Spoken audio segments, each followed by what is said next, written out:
ప్రశ్న: కింది సమానత్వాన్ని సరిచూడండి.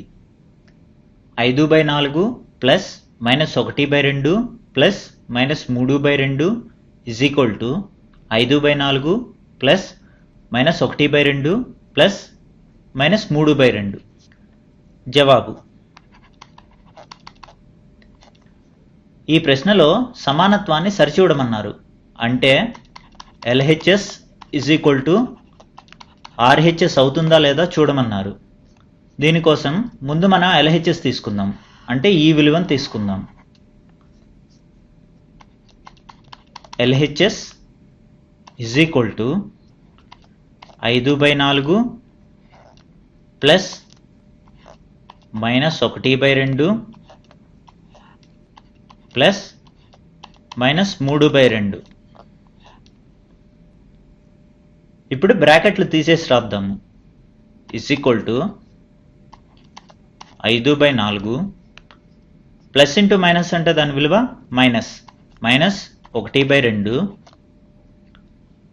ప్లస్ ఇంటూ మైనస్ అంటే దాని విలువ -3/2. ఇప్పుడు దీనికి LCM చేద్దాం. అంటే 4 2 2. ఇప్పుడు 2తో చేద్దాం. 2 4లో 2 సార్లు పోతుంది. 2 2లో ఒకసారి, 2 2లో ఒకసారి. అంటే 2 × 2 దాని విలువ ఎంత? 4. అంటే మనకి LCM విలువ ఎంత వచ్చింది? 4. /4. 4 4లో ఒకసారి పోతుంది. అంటే 5 × 1 దాని విలువ ఎంత? 5 మైనస్ 2 4లో 2 సార్లు పోతుంది. అంటే 1 × 2 దాని విలువ ఎంత? 2 మైనస్ 2 4లో 2 సార్లు పోతుంది. అంటే 3 × 2 దాని విలువ 6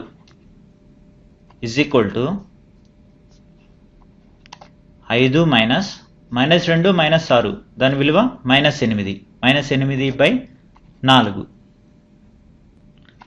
LHS 5 - 8 అంటే దాని విలువ -3. -3/4. మనకి LHS విలువ -3/4 వచ్చింది. ఇప్పుడు మనం RHS చేద్దాము.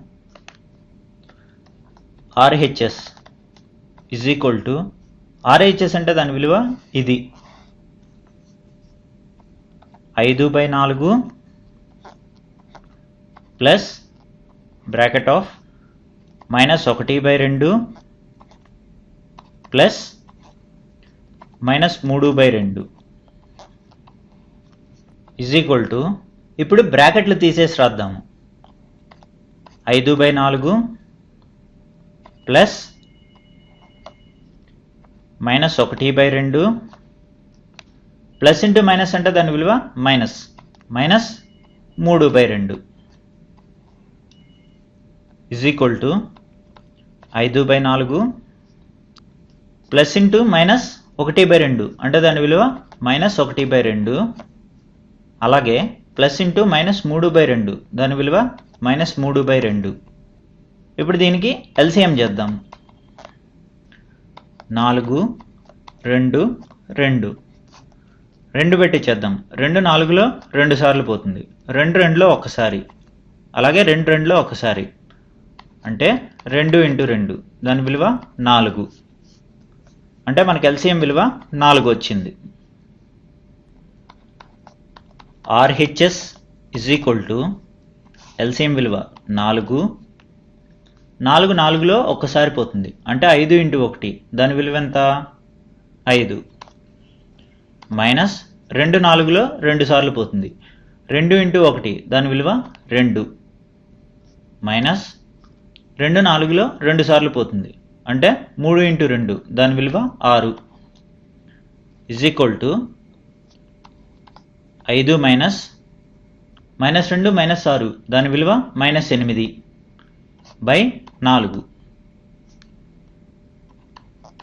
RHS 5 - 8 అంటే దాని విలువ -3. -3/4.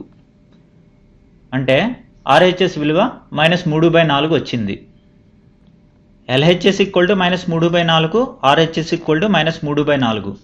దీన్ని బట్టి LHS is equal to RHS అయింది. ఇదే మనకు కావాల్సిన జవాబు. వచ్చే వీడియోలో మరికొన్ని ఉదాహరణలు చూద్దాము.